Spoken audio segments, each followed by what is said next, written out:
What's up, guys? Hades here. Elemental Domain. It is the weekend. I want to talk about Earth today. Earth is the key. Earth has a ton of potential. I've already talked about fire. This video is going to be about Earth. So, do you want to hit Earth on the weekends? My answer is probably no. Fire is going to be more guaranteed. However, we still need to hit Earth once a week.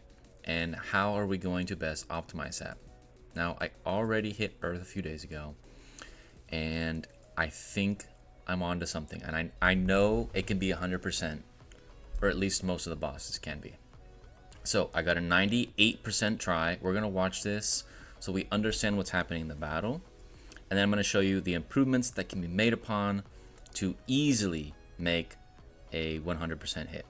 Now, some important details. Boosts need to be used on these bosses.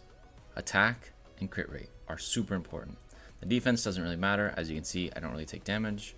Why it says taking damage doesn't matter, because he's a tank. So here's what the build looks like. Notice this is the biggest evolution from the last video. Now, if you don't have this, it's probably not going to be possible. And this might be something you want to build in the future, because Knife Through Butter is very strong in PvP combat, and now it's super strong in this boss combat. Now, there is a big weakness in my team, and the big weakness is Cleopatra. The only reason I use her is because I recently reset my Zenobia for books, and I don't have any books available to use on her, and I have a nice artifact. In the future, Cleopatra is the weak link, and I'm going to show you why. So going back to that report, we can look at the stats, and the stats tell the entire story. Arash is the star of the show, okay? If you haven't seen Arash, or you don't have him, you seriously need to consider getting him. Without him, Alex does not do enough damage. He does good damage, but he doesn't do enough. For those of you who don't know what Arash does, he hits the same target 3 times in a row. Now, the reason no one uses him in the game is because his hits are random. But when there's a boss and there's only one target, he hits the same target 3 times in a row. The first and second shots do 200, and the third shot does 700.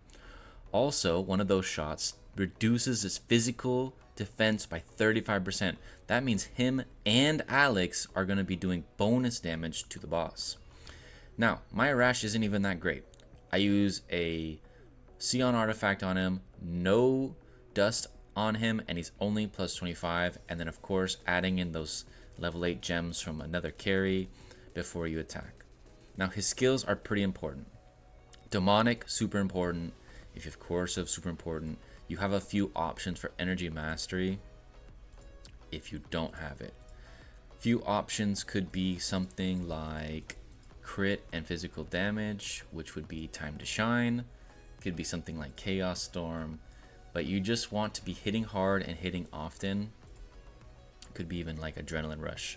Something artificially to keep attacking over and over and over. But the scaling of Demonic is really powerful.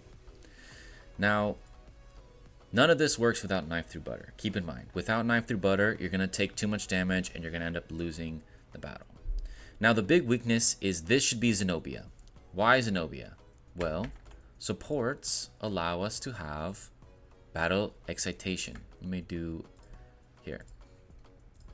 If I had level 8 Zenobia, I'd be giving my Arash 40% damage, which would easily allow me to break the boss with even my current levels. But because I don't have it, I have to make do. The same way that you're going to have to make do and adjust based on this setup.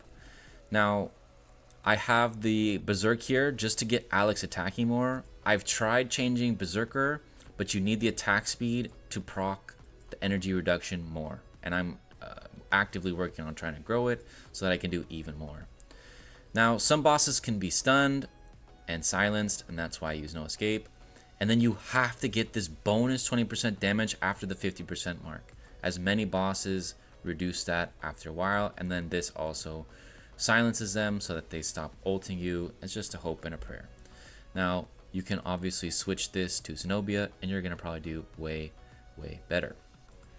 Now let's watch this battle, because you're going to actually get to visualize all the things that I just showed you. So the key here is watching the boss's energy.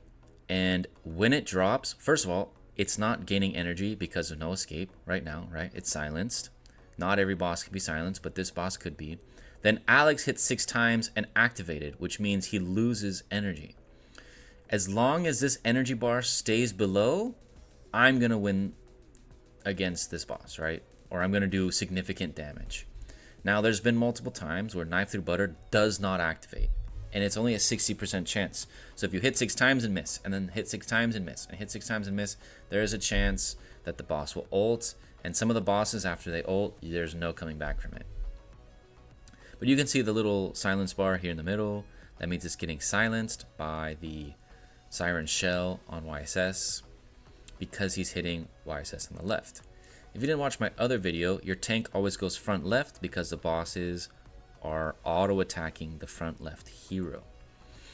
Now, of course, the battle is going to take the whole time, and you do need to take the whole 250, but I highly recommend re-watching your replays to make sure you understand why something happened and that you can make adjustments based on what you have, because we don't all have everything. I still don't have everything.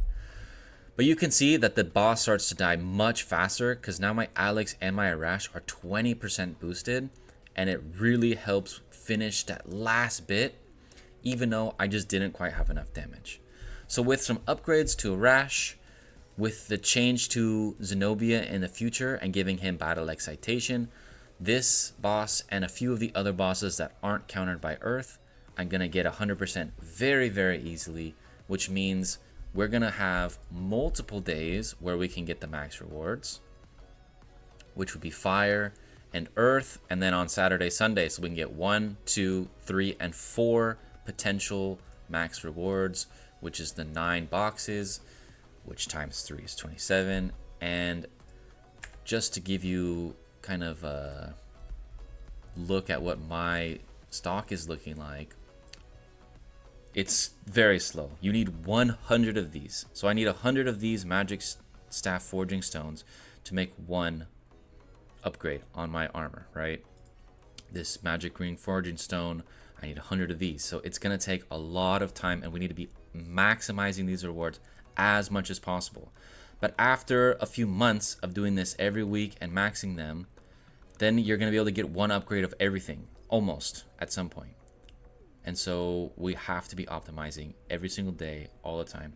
I hope something in this video was useful for you. If it was, make sure to leave a like and a comment. And as always, I'll catch you guys in the next one.